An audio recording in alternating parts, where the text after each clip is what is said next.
Vijana, usithubutu kusomesha viumbe hawa. Hata zawadi usimpe za thamani, mpe tu zawadi tudogo tudogo, ili hata kikuacha visikuume, visikusumbue. Acha wewe unamnunulia gari mchumba, unampeleka university mchumba, unamfungulia saruni mchumba, alafu mwisho anakuacha. Akitaka kusomeshwa mpeleke Bible school. Peleke Bible school ili hata kikuacha aenda kamtumikie Mungu.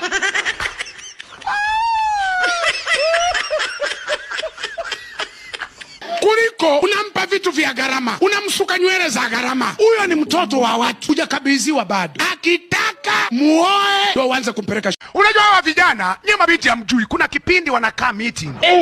Wanakuwa na vikao. Wanasema ukitafuta kabinti ambako hakasumbui, ukitamuka naku kanamalizia penda.